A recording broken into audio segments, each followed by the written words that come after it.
Hey out there, this is Friday, November 18th, 2016, and it's just about a half a minute before 10 in the morning here in Northern California.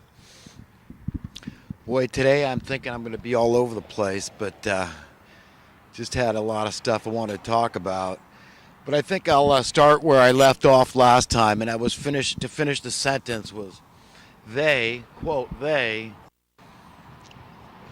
our illegitimate overlords, basically, which I can go into in length, but I have so many times previously that I won't bother. But basically, establishmentarians and the establishmentarian minions that are good with taking humanity on the path that we've been going down, a path that humanity doesn't want to go down. So these people are they. And they create the policies that we all have to live under. Basically, they manufacture our paradigm. And they affect the way we think and our perception and the way we perceive the world around us and how we relate to one another. And a lot of very important social issues are controlled by these people through the educational system, through the things they teach and refuse to teach. But anyhow, that's they in a nutshell. And they divide humanity at large, because this is not just an American thing, this is all over the world, between this idea of socialism and capitalism, and that these two forces are incompatible, these two philosophies, these beliefs about social economics, which is really what it comes down to. Politics are all part and parcel. It's all intricately interwoven. So these people divide us between these philosophies. And the socialists are often very intellectual people. They're often very kind people, liberal, generous, and egalitarian. I think a lot of them would consider themselves egalitarian. And it really makes sense to a lot of people to be a socialist, fight for the downtrodden, the poor. And so in that sense, we can all relate to socialism as a good thing, even the Robin Hood thing. I mean, who doesn't love Robin Hood, right? Take it from the rich and give it to the poor. That's a beautiful thing. It brings back, what was that famous show with, what was it? It's a Wonderful Life.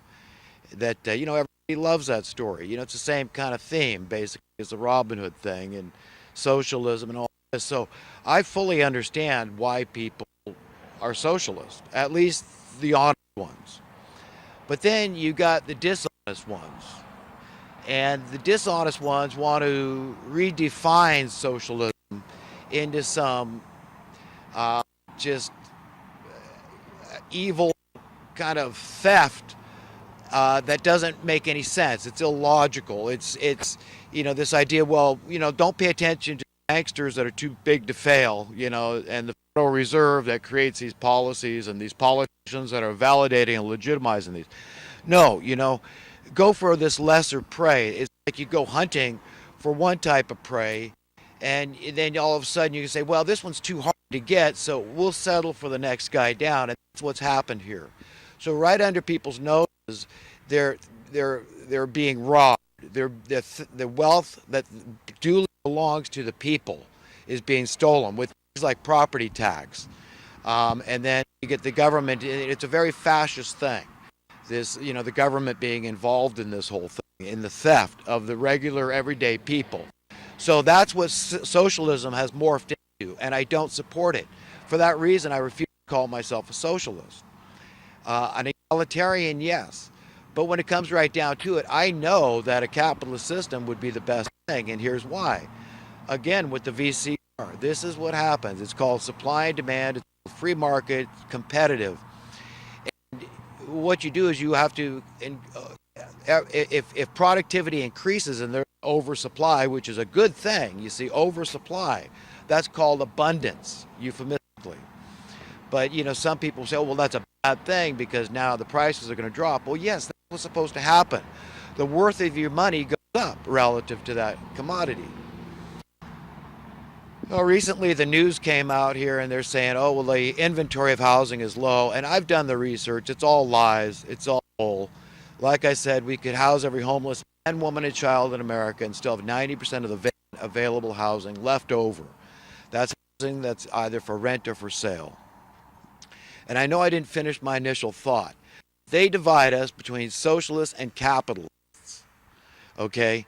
And yet they are fascist. That's what it is. When you involve the government, when this socialism creeps into the government, and people are scrupulous because they have not been taught ethics in school. You see, there's no value placed on morals or ethics. Right? Don't worry about why you have to follow all these laws, rules, and regulations of society that are imposed on you, that you can go to jail for, you can get fined for, and a host of things can happen to you if you don't follow these laws. But we're not taught the rhyme and the reason in school, not K through 12 and beyond. You got to seek it. You know, if you're going to be an attorney or something, then you might bother to understand. But in the meantime, you're just told to suck it up and just accept it. You know, I mean, this prey is too hard to get, so you go after this one. And who is that? That's the everyday person. It's just to say, look, you're already poor, so you know you don't worry about being kept poor. You know, because we're committing genocide here. And I wrote a list I want to go into a little later about, you know, how they are killing us. Let me count the ways, you know, Shakespearean. But you understand that to finish my thought there about this, the division that they have inflicted upon us, manufactured, invented, conjured up, inflicted upon humanity, is this idea that you either prescribe to this philosophy or that. And you could say, yeah, we'll lump the conservatives in with the capitalist philosophy, and we'll lump the liberals in with the socialist philosophy, and then we'll lump the Democrats in with the socialists and the liberals, and we'll lump the Republicans in with the conservatives and the capitalists, right? I have that right? Okay. Well, that's basically it. And so the idea is when your guy is in office and power, the other guy cries for 4 or 8 years, the other people. And, you know, and vice versa. So you understand this whole thing is meant for us to not get any traction, not get any, spin our wheels, going after the wrong prey. We're blaming each other. You're going to blame the welfare recipient. You know how many people are out there that, like these protesters. Now, let me say this about these protesters lately. They're being paid by George Soros. They found in Austin, Texas, over 90 buses. It was like a couple of miles of buses that were parked, that were brought in by George Soros paying. He's a multi-billionaire guy, troublemaker, provocateur, instigator, just wants trouble. You know, this new world order cabal. They want mass chaos. They want us really divided to where there's war everywhere in the world because they just get more power, more control, more profit. They're sick and twisted people. Don't ask me to explain psyche. It doesn't make sense. It's illogical. It's madness. They're evil. That's why they have to be separated. And they have to go to hell, and they have, you know, this place called hell, whatever, a more painful place where they're not allowed to be around good and decent, upright people of all stripes that just want to live in peace and harmony, safety, security, you know, freedom and prosperity, all those good things that, you know, that are instinctual, the godly instinct. If we're following our right instincts, that's what we want. So he brings these people in. A lot of these people are genuinely disgruntled. So in their minds, they rationalize being paid for doing this and saying, yes, this is a fight for justice. And here's a guy that's fighting for justice, social justice warrior of the highest caliber. We love and respect George Soros. He's this multi-billionaire, very successful. So all you guys that love Donald Trump, well, you know, George Soros is our guy. And we're taking money from him. And yeah, we're pissed off. We can't afford to pay our rent anymore. And George Soros says it's because of the capitalists, right? Because, you know, rich dad is out there, you know, gentrifying and buying up all the properties. So this all makes, they can't afford to pay their rent anymore. So they don't care if they go to jail, right? 3 hots and a cot, right? Free rent, free utilities, the whole shebang, right? So I'm just pointing a few things out that I think a lot of people don't think about. It seems to miss a lot of people. Now, I'm not blaming people. I understand. I mean, our minds are so screwed up and twisted by these establishmentarian types, these George Soros and the George Bushes and the Bill Clintons and the Barack Obamas. I'm sorry, but Barack, he talks a good game, but he's like so because he's lying straight to your face. I mean, saying that poverty has decreased in America. Look, the guy doubled the debt in 8 years. Instead of 10 trillion, we're up to about 20 trillion dollars now. None of it went in my pocket. In fact, some of that came out of my pocket. Okay, I don't know how that makes sense. I mean, how they could print that much money, digitally or otherwise, put us in more debt. Okay, and none of that made its way to me and so many other people. I know I'm not alone. I mean, hell, I feel very lucky to have what I have. Too much already in my mind. Okay, prosperity doesn't turn me on. Fame and fortune doesn't turn me on. Not yet. I mean, someday when I see the hemorrhaging on the collective body of humanity start being bound up, and I start seeing no more homelessness out there, nobody dying out in the cold at least, okay, then maybe I could enjoy a little more prosperity. In the meantime, I really just don't care. It's like Hugo Chavez. Not Hugo Chavez, but what was it, Victor Hugo, that said, prosperity makes monsters and